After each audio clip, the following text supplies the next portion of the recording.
Hello friends, welcome to my YouTube channel large animal wait.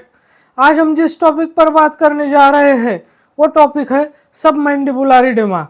तो ज़्यादातर हम भेड़ और बकरियों में देखते हैं कि उसका जो जबड़ा होता है, निचला जबड़ा, तो उसके निचले जबड़े के नीचे एक पानी भरी सूजन सी आ जाती है।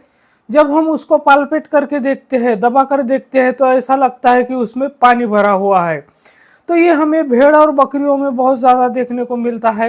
वैसे तो ये गाय और भैंसों में भी देखने को मिलता है, लेकिन भेड़ बकरियों में ज़्यादा देखने को मिलता है। तो वो क्या बीमारी है, उसके हमें और क्या क्या लक्षण देखने को मिलेंगे और उसका इलाज हमें किस तरह से करना है, तो इस सारी बातों को हम आज डिटेल से चर्चा करेंगे। उसके साथ ही मैं आपको एक एक्चुअल केस दिखाऊंगा जिसमें एक जो बकरा है तो उसके जबड़े के नीचे पानी भरी स्वेलिंग आई है।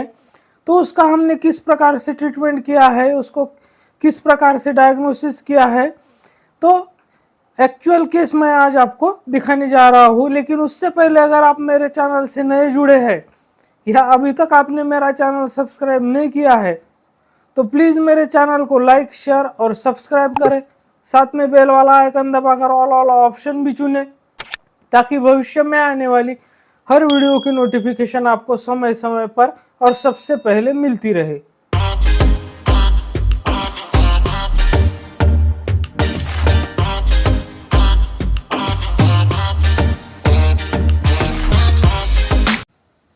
तो जैसे कि आप ये गोट देख रहे हैं, ये जो बकरा है तो उसके जबड़े के नीचे पानी भरी स्वेलिंग है, यानी कि सूजन है। तो आप उसको जब पालपेट करके देखेंगे तो आप देख रहे हैं कि ऐसा लगता है कि उसके अंदर पूरा पानी भरा हुआ है। और अगर हम उसको नीडल से प्रिक करके देखेंगे तो क्लियर फ्लूइड उसमें से बाहर आएगा। तो ये जो जबड़े के नीचे सूजन आ जाती है तो ये कौन सी बीमारी है, तो इसको जैसे कि बॉटल जॉ कंडीशन कहते हैं या सबमैंडिबुलर इडेमा भी कहते हैं। तो ये बीमारी आखिर है कौन सी, तो ये गोट में, शिप में, कैटल, बफेलो में सब में पाई जाने वाली बीमारी है जिसे हम फैसियोलोसिस के नाम से जानते हैं। लेकिन अगर हम जैसे कि गाय भैंस की तुलना करें तो हमें जो भेड़ बकरियां होती है तो उनमें बहुत ज़्यादा मात्रा में ये बीमारी हमें देखने को मिलती है। तो ये जो फैसियोलोसिस होता है, तो जैसे कि हम सबको पता है जो इंटरनल पैरासाइट्स होते हैं तो वो निमेटोड, ट्रिमेटोड और सिस्टोड ऐसे 3 टाइप के होते हैं।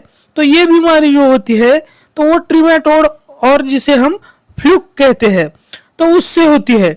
और उसका जो नाम होता है पैरासाइट का, वो खास करके 2 पैरासाइट्स होते हैं जो शिप, गोट में, कैटल, बफेलो में फैसियोलोसिस करते हैं।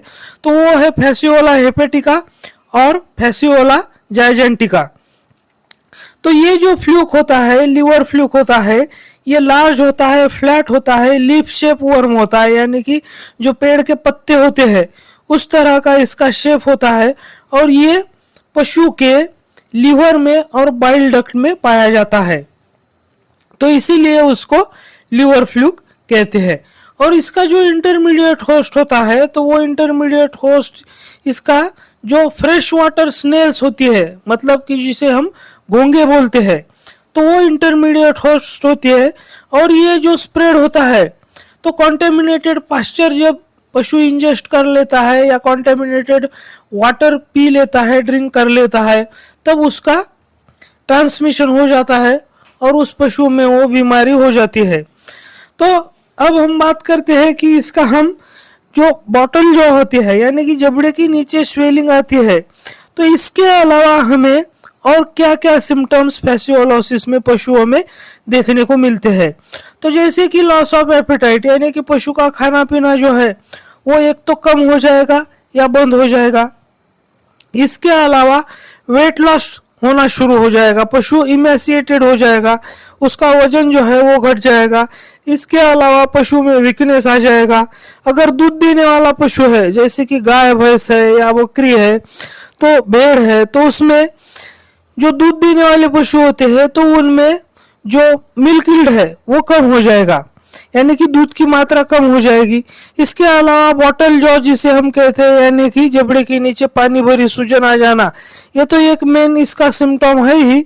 इसके अलावा इसमें एनीमिया होगा, पशु में क्रॉनिक डायरिया होगा, और अगर हम उसको अनट्रीटेड छोड़ देते हैं, मतलब ये कि इसका ट्रीटमेंट अगर समय रहते नहीं करते हैं, तो पशु की मौत जो है वो 2 से 3 महीने में हो जाएगी। तो इस तरह से इसके हमें बाकी लक्षण देखने को मिलते हैं। तो अब हम बात करते हैं इसके डायग्नोसिस की। तो इसका डायग्नोसिस हम क्या करेंगे, तो सबसे पहले जो सिम्टम्स होते हैं, जैसे कि बॉटल जॉ कंडीशन होती है, यानी कि निचले जबड़े के नीचे पानी भरी सूजन आ जाना, जिसे बॉटल जॉ कहते हैं, ये एक लक्षण है। इसके अलावा पशु में क्रॉनिक डायरिया है, पशु का वजन जो है वो बहुत तेजी से कम हो रहा है। तो इन लक्षणों के बेसिस पर इसके अलावा फिकल एग्जामिनेशन करके जो फीसेस में उसके एग को हम आइडेंटिफाई करके भी इसका डायग्नोसिस कर सकते हैं। तो ये तो हो गया हमारा डायग्नोसिस। अब हम बात करते हैं इसके ट्रीटमेंट की।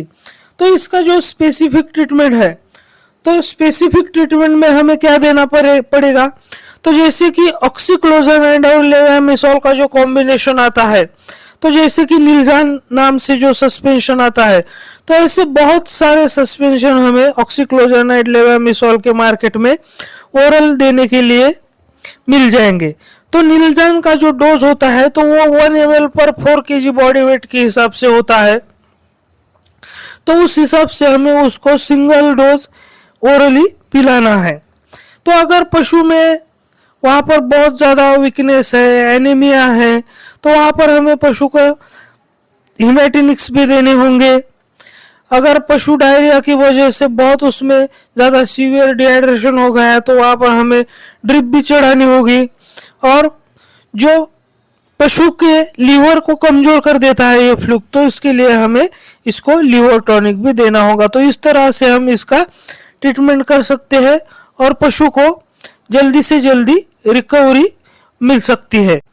तो अब हम बात करते हैं इसके कंट्रोल मेजर्स के बारे में। तो इसको हम कैसे कंट्रोल कर सकते हैं, तो जैसे कि मैंने आपको बताया कि ये जो घोंगे होते हैं, तो ये इंटरमीडिएट होस्ट होता है, उसकी वजह से ये फैलता है। तो उसके लिए हमें सबसे पहले तो जो अफेक्टेड एनिमल्स है उसका ट्रीटमेंट करना पड़ेगा।